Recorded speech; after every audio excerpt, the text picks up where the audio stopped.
नमस्कार दोस्तों, आपका स्वागत है हमारे चैनल विचार वृद्धि पर।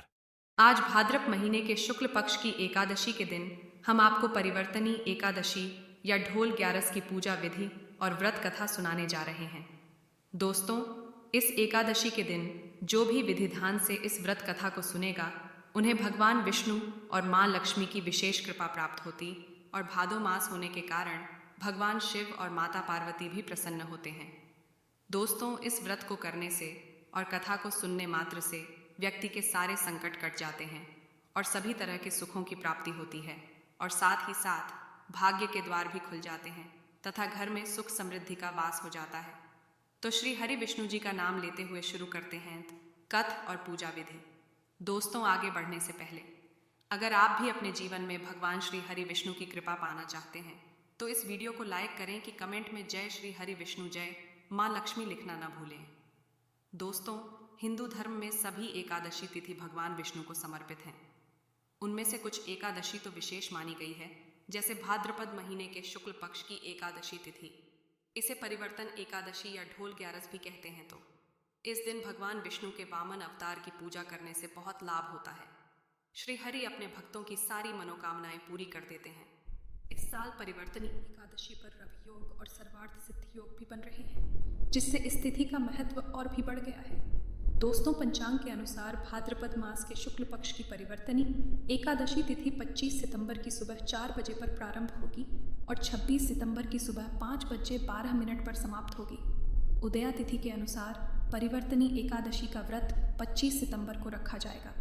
दोस्तों, एकादशी की पूजा विधिव्रत वाले दिन सुबह उठकर स्नान आदि से निवृत्त होकर भगवान विष्णु के वामन अवतार को ध्यान करते हुए उन्हें पचामृत जैसे दही दूधी शक्कर शहद से स्नान करवाएं। इसके पश्चात भगवान विष्णु को कुमकुम अक्षत लगे, वामन भगवान की कथा का श्रवण या वाचन करें और दीपक से आरती उतारें एवं प्रसाद सभी में वितरित करें। भगवान विष्णु के पंचाक्षर मंत्र ओम नमो भगवते वासुदेवाय का यथासंभव तुलसी की माला से जाप करें। इसके बाद शाम के समय भगवान विष्णु के मंदिर अथवा उनकी मूर्ति के समक्ष भजन कीर्तन का कार्यक्रम करें। इस एकादशी के दिन भगवान विष्णु सहित देवी लक्ष्मी की पूजा करने से इस जीवन में धन और सुख की प्राप्ति तो होती ही है, परलोक में भी इस एकादशी के पुण्य से उत्तम स्थान मिलता है। तो आज सुनते परिवर्तनी एकादशी व्रत की कथा और महस्तों। इस दिन भगवान विष्णु के वामन रूप की पूजा की जाती है। इस व्रत को करने से व्यक्ति के सुख सौभाग्य में वृद्धि होती है। एक दिन माता यशोदा जलाशय पर जाकर श्री कृष्ण के वध हुए थे, इसी कारण इसे जल झूलनी एकादशी भी कहा जाता है।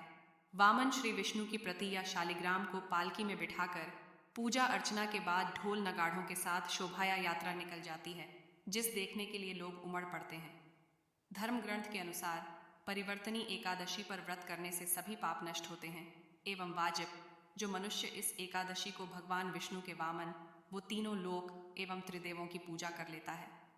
एक बार युधिष्ठिर ने श्री कृष्ण से कहा, हे भगवान, भाद्रपद शूल का नाम क्या है? कृपया कर मुझे इसकी विधि तथा इसका महत्व क्या है। युधिष्ठिर के सवाल का जवाब देते हुए भगवान श्री कृष्ण कहने लगे, और मोक्ष को देने वाली एकादशी जो सब पापों का नाश करती है। इस उत्तम वामन एकादशी का महात्म्य मैं तुमसे कहता हूँ, तुम ध्यान पूर्वक सुनो। इसे परिवर्तिनी एकादशी जयंती एकादशी भी कहा जाता है।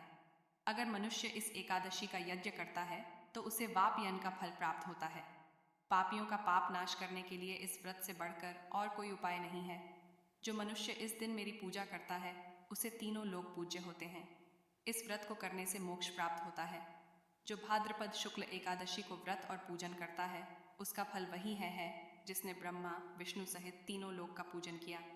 अत हरिवासर अर्थात एकादशी का व्रत मनुष्य को अवश्य करना चाहिए। इसे परिवर्तनी एकादशी क्योंकि इस दिन भगवान करवट लेते हैं। श्री कृष्ण के वचन सुनकर युधिष्ठिर ने कहा, हे भगवान, मुझे अति संदेह हो रहा है। आप किस तरह करवट लेते हैं और किस तरह सोते हैं? आपने किस तरह राजा बलि कोंधा था और वामन का रूप धारण किया था, तो उसके व्रत की कथा आप मुझे कहें। आप जब सोते हैं तब मनुष्य का क्या कर्तव्य है, सब अस्तारें।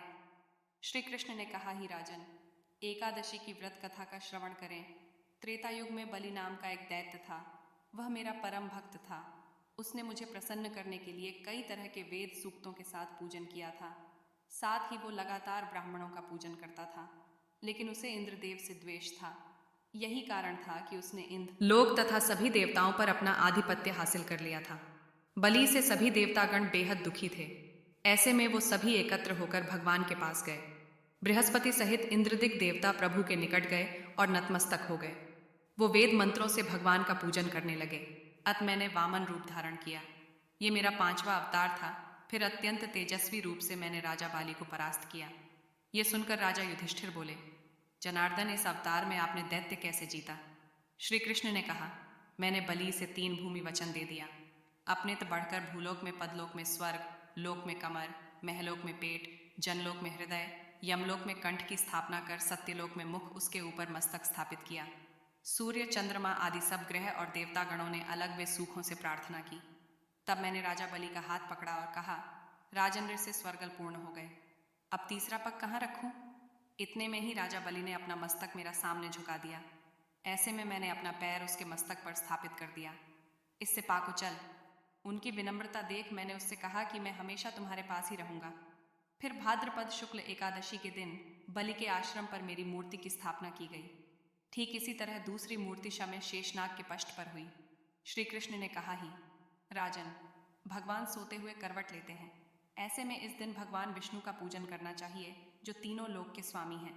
रात्रि जात, तांबा, चांदी, चावल और दही का देन करना भी उचित माना गया है। अगर इस व्रत को विधिपूर्वक किया जाए तो व्यक्ति सभी पापों से मुक्त हो जाता है।